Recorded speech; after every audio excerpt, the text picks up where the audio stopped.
मंत्रिमंडळाच्या बैठकीमध्ये मुख्यमंत्री एकनाथ शिंदे, उपमुख्यमंत्री अजित पवार यांच्या फाईलवर स्वाक्षरी करणं असो, निधी वाटप असो, आमदारांची कामं मागणी लागणी असो, या सगळ्या विषयांवर वाद होताना दिसत आहेत.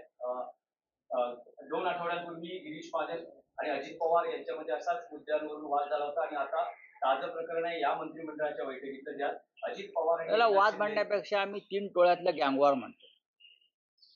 3 गँग एकत्र येऊन महाराष्ट्राची सत्ता चालवतात. मुंबईमध्ये आम्ही या गँग्स अंडरवर्ल्ड कसं चालवत होत्या ते आम्ही पाहिलं आणि अंडरवर्ल्ड एकत्र येऊन अनेकदा लूट करत होत्या.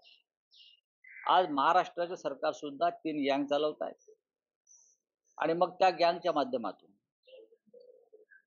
माध्यमातून आपापल्या लोकांची दिवाळी केली जाते. आजच आपण नवीन माहिती जर घेतली असेल तर धारावी प्रकल्पासाठी या गँगनं गौतम अडाणी यांना 20 भूखंड मुंबईतले आधीच दिलेले आहे, धारावी पुनर्वसन प्रकल्पाच्या नावाखाली. राऊतसाहेब, देशाच्या स्वातंत्र्य दिनी पंतप्रधान नरेंद्र मोदी यांनी केलेल्या भाषणात युनिफॉर्म सिव्हिल कोड आणि वन नेशन वन इलेक्शन या मुद्द्यांवर भाष्य केलं आहे.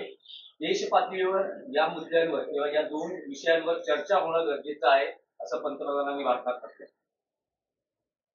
लोकशाहीमध्ये चर्चेला नेहमीच वाव असतो, पण मोदींच्या राज्यात चर्चेला वाव आहे का किंवा लोकशाही आहे का, पहिला प्रश्न. आज देशाचा 78वा स्वातंत्र्य दिन सोहळा साजरा होतोय. त्याबद्दल सगळ्यात आधी महाराष्ट्रासह देशातील सर्व नागरिकांना शिवसेनेतर्फे स्वातंत्र्य दिनाच्या शुभेच्छा.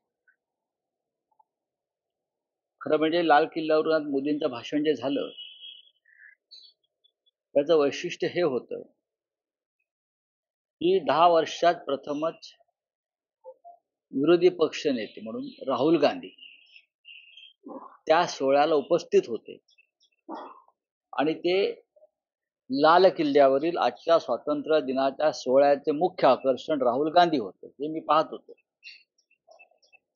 आज शिवसेना भवनात सुद्धा स्वातंत्र्य दिनाचा सोहळा झाला. माननीय उद्धव ठाकरेजींच्या हस्ते आदरणीय शिवसेना पक्षप्रमुख तिरंगा फडकवला. लाल किल्ल्यावर अर्थात प्रधानमंत्री नरेंद्र मोदी यांनी तिरंगा फडकवला.